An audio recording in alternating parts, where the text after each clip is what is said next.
그리스도의 담대한 증인들 6째 주간입니다. 그리고 이번 주간의 주제는 그리스도를 담대히 증거함이고요. 그 주간 첫째 날로서 오늘 다시 찾는 기쁨이라는 주제로 말씀을 나누게 됩니다. 이재훈 목사님께서 원고를 완벽하게 준비를 해 놓으셨기 때문에요, 제가 어제 연락을 받았지만 원고를 보내달라 그랬습니다. 그래서 제가 원고를 열심히 읽고 또 읽고 묵상하면서 정리를 했습니다. 그래서 제 오늘 설교하는 것의 메인 아이디어는 이재훈 목사님의 아이디어입니다. 예. 여러분, 그리스도를 담대히 증거한다고 했는 우리가 가지고 있는데 누구에게 증거를 합니까? 담대히. 물론 우리가 삶으로도 이 세상을 향해서도 그리스도를 드러내야 되겠죠. 그런데 오늘 예수님의 삶을 보면 일상 삶뿐만 아니라 사람과의 관계에서도 복음을 언어 형태로 전달하는 그런 통로를 가지고 계셨음을 알게 됩니다. 누가복음 15장 1절을 한번 같이 보겠습니다. 15장 1절입니다. 같이 있습니다. 시작. 세리들과 죄인들이 모두 예수의 말씀을 듣기 위해 모여들었습니다. 예수님께서 회개를 말씀하시고 강력한 그런 메시지를 전하셨음에도 불구하고 죄인들이 모여들었습니다. 예수님의 말씀을 듣기 위해 모여들었다고 성경은 기록합니다. 왜냐하면 그 예수님의 말씀이 죄로부터 자신을 건져낼 말씀이요, 또 자신들에게 진정으로 필요한 말씀이라는 것을 경험적으로 그들이 알았기 때문에 마치 생수를 만난 것처럼 모여들었을 거예요. 예수님의 말씀을 듣기 위해서 모였습니다. 예수님의 삶에는 이처럼 복음이 필요한 자들과의 접촉점이 있었습니다. 2절 보세요. 2절입니다. 같이 있습니다. 시작. 그러자 바리새파 사람들과 율법학자들이 크게 웅성거리기 시작했습니다. 이 사람이 죄인들을 맞아들여 그들과 함께 음식을 먹는다. 그러나 복음이 실제적으로 증거되는 데 대해서는 큰 관심이 없었던 이 종교 지도자들, 사람이 살아나는 것보다 어떤 규례를 지키는 것이 더 중요했던 이들은 죄인들이 예수님께 모여와서 예수님이 그들을 환영하며 음식을 먹는 식탁교제를 하는 그 자체를 못마땅해 했습니다. 이런 생각을 하고 있었을 것입니다. 예수님, 이분이 무언가 분명히 잘못하고 있구나. 아마 이런 태도로 미루어 볼 때 이 바리새인들과 율법학자들은 죄인들과도 소통하는 채널이 없었을 것이고요, 예수님과도 소통하는 채널이 없었을 겁니다. 예수님께서 그들과 왜 식사를 하셨을까? 예수님께서 회개한 죄인들과 함께 식사하신 것은 다른 이유가 없습니다. 우리는 다 자기보다 나은 사람과 식사하려고 하고 또 뛰어난 사람 찾아 만나고 싶어 하지만 예수님은 정반대의 행보를 보이셨습니다. 다른 이유가 없습니다. 예수님께서 죄인과 가난한 자를 환대하시며 특별히 회개하며 찾아오는 이들을 식탁 교제까지 하시면서 맞이하신 것은 그들을 사랑하기 때문이라는 것 외에는 답이 없습니다. 죄인과 함께 하시는 예수님의 식사는 잃어버린 영혼을 되찾으실 때 그 기쁨을 함께 잔치 형태로 나누시려는 하나님의 기쁨을 보여주는 것입니다. 그런데 유대 종교 지도자들 눈에는 이러한 예수님의 행보가 몹시 못마땅한 것으로 보여졌습니다. 종교적인 분노를 일으키게 된 것이죠. 그러자 그들에게 무언가를 가르쳐 주시고자 했습니다. 3절에 보시면 예수께서 그들에게 이런 비유를 들려주셨습니다 하면서 이어지는 비유가 여러분이 잘 아시는 누가복음 15장에 나오는 비유들입니다. 잃어버린 한 마리 양을 찾는 목자의 비유, 잃어버린 한 개의 동전을 찾는 여인의 비유, 그리고 오늘 중심적으로 나눌 잃어버린 아들을 다시 찾는 아버지의 비유, 이렇게 세 가지 비유를, 공통주제인 세 가지 비유를 함께 말씀하시면서 하나님 아버지의 마음을 이들에게 가르쳐 주고자 하셨습니다. 그중 오늘은 잃어버린 아들을 다시 찾는 아버지의 비유에 주목하겠습니다. 집 떠났던 아들이 회개하고 돌아옵니다. 그때 아버지께서 종들에게 지시를 하죠. 가장 좋은 옷을 가져와서 아이에게 입히라고 말씀하셨고, 또 살진 송아지를 끌어다 잡아서 잔치를 벌이고 즐기자라고 지시를 하십니다. 내 아들이 죽었다가 다시 살아났다. 이 아들을 잃었다가 이제 찾았다. 이렇게 해서 잔치를 벌이기 시작합니다. 자신의 아들을 잃었다가 다시 찾은 기쁨을 잔치로 표현하고 있는 것입니다. 우리가 하나님 아버지께서 가지고 계신 잃어버린 자들이 다시 돌아올 때 가지고 계신 그 기뻐하시는 마음을 알아야 됩니다. 죄인이 회개하고 돌아올 때를 애타게 기다리시다가 돌아올 때 잔치를 벌이며 기뻐하시는 이 아버지의 마음을 우리가 알지 못하면 우리는 전도에 대한 그 동력을 받지 못할 것입니다. 이어지는 말씀을 좀 보겠습니다. 잔치를 벌이기 시작한 후의 장면입니다. 25절입니다. 15장 25절 같이 읽겠습니다. 시작. 그런데 큰 아들은 들에 나가 있었다. 그가 집 가까이에 이르러서 음악과 춤추는 소리가 들렸다. 그가 집 가까이에 이르렀을 때 음악과 춤추는 소리가 들렸다. 그래서 그 밖에 나갔던 이 큰 아들이 하인 하나를 불러서 물어봅니다. 무슨 일이냐고 물어봅니다. 하인이 대답합니다. 동생이 왔습니다. 동생이 건강하게 무사히 돌아와서 주인 어른께서 살진 송아지를 잡으셨습니다. 그 이후에 이런 장면이 이어집니다. 28절입니다. 같이 읽습니다. 시작. 큰아들은 화가 나서 들어가려 하지 않았다. 그러자 아버지가 나와 그를 달랬다. 성경이 기록하는 것은 큰아들이 분노했다. 큰아들은 화가 나서 아예 잔치 자리에 참여 자체를 하려 하지 않습니다. 왜 분노했을까요? 뭘 화를 내고 있을까요? 이 큰아들이 분노한 이유는 아들이 아니죠. 동생이 돌아왔다는 것에 대한 분노는 아닙니다. 큰아들이 분노한 것은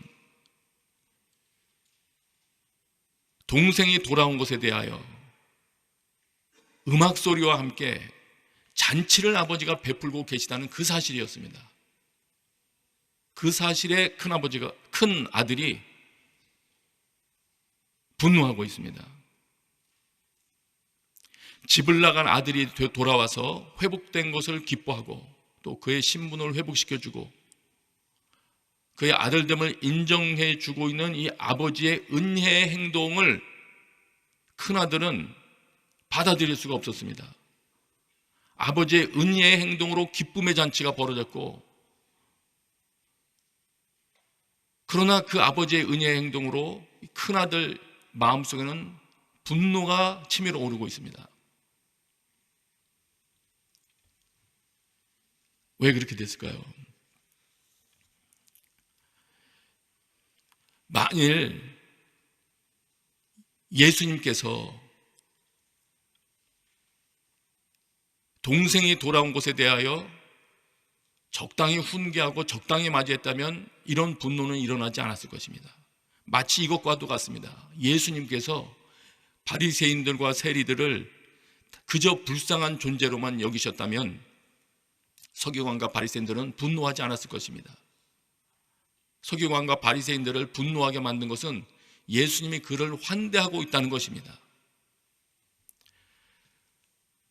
그리고 우리의 마음을 돌아보기 위하여 또 한 가지 살펴볼 것이 있습니다. 큰 아들의 분노에는 또 다른 이유가 하나 숨겨져 있습니다. 이 아버지의 은혜는 잘못됐다 이렇게 판단한 것 외에 또 다른 잘못된 생각이 있습니다. 그거는 29절 30절에 나타나는 이 큰아들이 말하고 있는 이 말 속에 그 이유가 담겨져 있습니다. 29절 30절 한번 보세요. 우리 같이 읽습니다. 시작. 그러자 큰아들이 아버지에게 이렇게 말했다. 보십시오. 저는 여러 해 동안 아버지를 위해 종노릇하고 무슨 말씀이든 어긴 적이 없습니다. 그런데 제게는 친구들과 함께 즐기라며 염소 새끼 한 마리도 주시지 않았습니다. 그런데 장녀와 함께 아버지의 재산을 탕진한 아들이 집에 돌아오니까 아버지는 그를 위해 살진 송아지를 잡으셨습니다. 큰아들이 지금 아버지께서 은혜를 베풀어 주신 것은 잘못된 것이라고 이 분노하는 이면에는 자신이 그동안 수고한 모든 것에 대해서는 합당한 보상이 주어지지 않고 있다는 그런 류의 생각을 하고 있었기 때문입니다. 자기는 아버지의 집을 떠나지 않았기 때문에 아버지께서 자기를 더 특별 대우해 주셔야 마땅할 텐데, 그리고 집 떠난 아들에 대해서는 아버지가 징계를 해야 마땅할 텐데 본인은 그렇다고 느끼지 않은 것입니다. 저는 이 부분을 읽을 때 이렇게 느껴지더라고요. 큰아들의 분노가 이런 불평을 하는 것 같아요. 그의 마음속에 멀리 떠난 동생과 같이 자기도 좀 적당히 죄를 지으면서 즐기면서 살아가고 싶었는데, 자기는 아들의 신분을 지키고자, 우리 그리스도 입장으로 만나면 말씀을 지키고자 즐길 것 못 지키고 자기 스펙 쌓을 것 못 쌓고 적당히 즐길 것 못 즐기고 살았는데, 지금 주님께서 자기 마음대로 살았던 그를 환대하는 것을 보고는 분노가 올라오는 겁니다. 후회가 되는 겁니다. 마치 이 큰아들이 표현하는 말을 보면 그런 욕망을 억제하면서 아버지 집안에서 열심히 일한 것이 억울했던 것 같은 모습으로 보입니다. 저는 여러 해 동안 아버지를 위해 종노릇하고 무슨 말씀이든 어긴 적이 없습니다. 그런데 제게는 친구들과 함께 즐기라며 염소 새끼 한 마리도 주시지 않았습니다. 여러분, 혹시 여러분 마음에 그런 마음이 있습니까? 하나님, 제가 주님 앞에 젊은 시기를 들여서 헌신했습니다. 제 동료들은 헌신하지 않았습니다. 지금 저에게 주어진 이 상황이 이게 뭡니까? 혹시 그런 분노에 사로잡힌 분은 안 계십니까? 아버지의 마음은 알지 못하고 아버지를 기쁘게 해드리지 못하고 있으면서도 자기는 바르게 아버지를 기쁘게 해드리고 있다고 착각하고 있는 큰아들의 모습인 겁니다. 그러자 이걸 알려주시려고 아버지가 말씀을 하시죠. 15장 31절이에요. 같이 읽습니다. 시작. 아버지가 말했다. 얘야, 너는 항상 나와 함께 있지 않느냐? 또 내가 가진 모든 것이 다 내 것이다. 아버지께서 그렇게 말씀하시는 겁니다. 너 그게 그렇게 섭섭하니? 너는 나와 항상 함께 있었지 않니?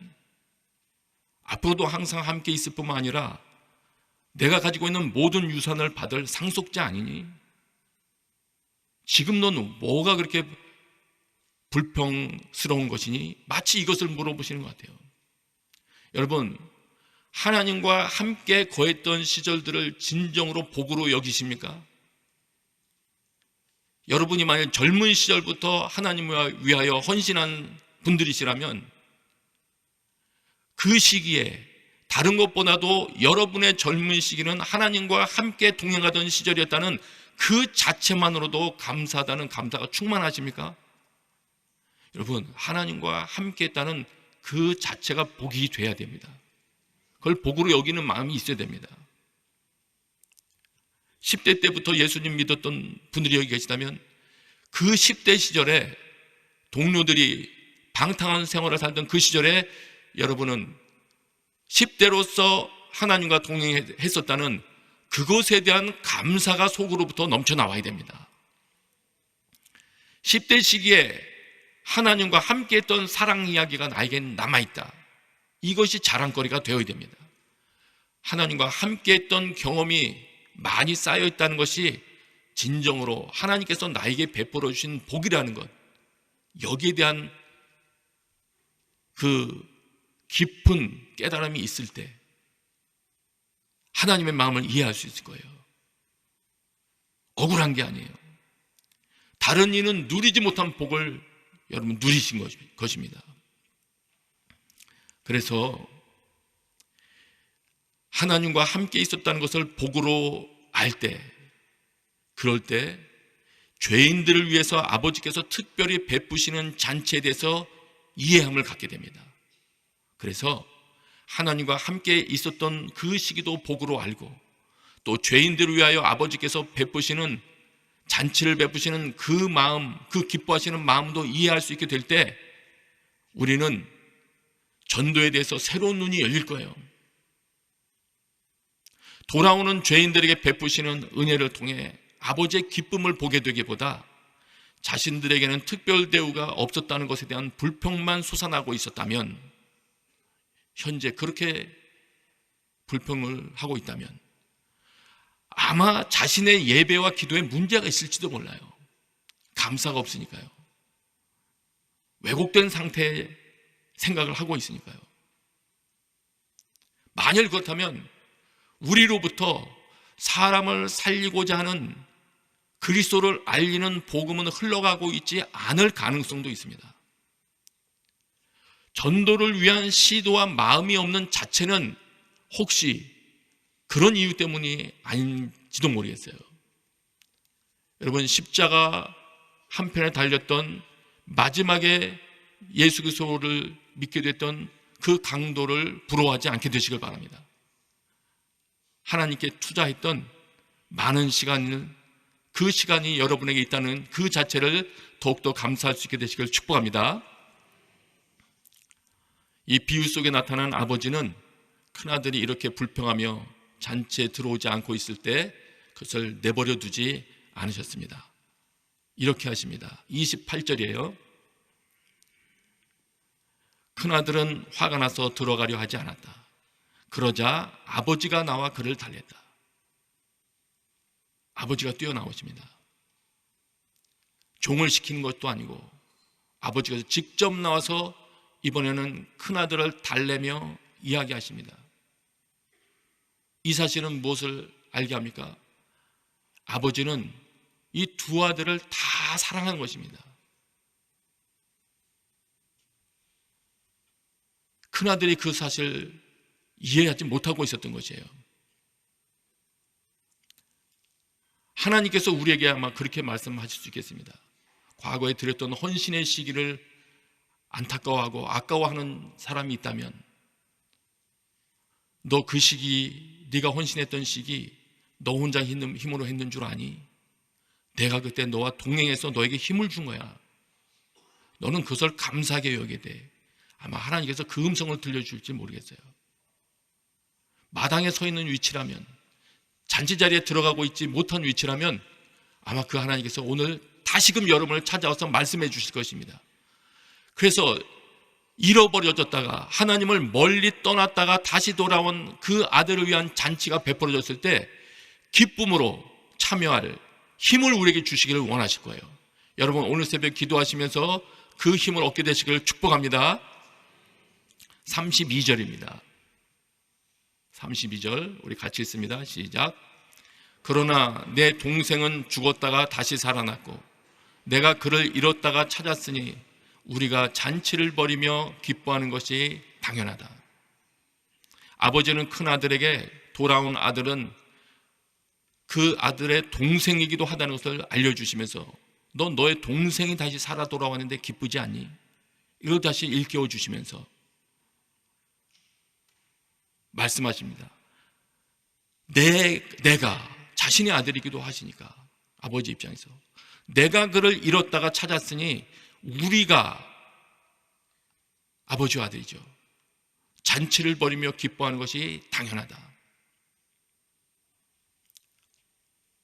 큰아들은 아버지와 함께 살았지만 아버지의 마음을 배우지는 못했던 것 같습니다. 종종 우리는 성경에 나와 있는 기록을 보면 아버지의 마음을 이해하지 못합니다. 아버지와 함께 있으면서도 많은 예배 시간을 드렸으면서도 하나님의 마음은 이해하지 못하는 그런 모습을 보이기도 하고요. 제자들이 예수님을 따라서 기도의 자리 겟세마네 동산까지 가기는 갔으나 예수님께서 기도하는 기도의 내용까지는 참여를 못합니다. 본인들은 옆에서 졸았을 뿐입니다. 여러분, 우리가 하나님 앞에 예배하는 시간을 가지는 동안 하나님 아버지의 마음을 깨닫게 해달라고 하나님 앞에 구하십시다. 우리가 믿는 동안에 하나님께서 어떤 마음을 가지고 계시는지 알아야 됩니다. 무엇을 정말로 기뻐하시는지 그걸 알아야 됩니다. 이 두 아들은, 오늘 비유에서 나온 두 아들은 두 아들 모두 아버지께 기쁨을 주지 못했습니다. 한 아들은 아버지를 떠나 독립하겠다는 의지를 가지고 살아감으로써 아버지에게 근심을 안겨드렸고요. 또 다른 아들은 자기가 바른 생활을 함으로써 아버지를 인정받으려는 그런 모습을 통하여 아버지의 마음을 알아주지를 못했습니다. 두 모습 다, 이 두 아들의 모습은 둘 다 아버지의 마음을 이해하지 못한 그런 전형적인 모습들입니다. 예수님을 믿고 새벽 기도에서 기도를 드리는 여러분들에게 다시 한번 권면합니다. 여러분 안에는 어떤 아들의 모습이 있습니까? 스스로 돌아볼 때 큰 아들의 모습입니까? 작은 아들의 모습입니까? 아니면 두 아들의 모습이 다 있습니까? 검토해 보시길 바라고요. 진정으로 하나님의 은혜에 감사하는 마음으로 하나님 사랑하기를, 또 하나님께서 진정으로 기뻐하는 것을 나도 기뻐하는 그런 자가 되기를 오늘 기도하기를 원합니다. 그럴 때 하나님께서 정말 기뻐하시는 사람들의 영혼을 구하는 일을 하는 것이 하나님께 기쁨을 드리는 것임을 알고, 또 그 일에 헌신하게 될 때 나 자신도 기쁨을 맛보게 될 것입니다. 오늘 우리들의 마음이 다시 한번 교정되기를 원하고요. 하나님께서 기뻐하시는 그 삶 가운데로 우리의 삶이 더 전진해 나가기를 다시 한번 축복합니다.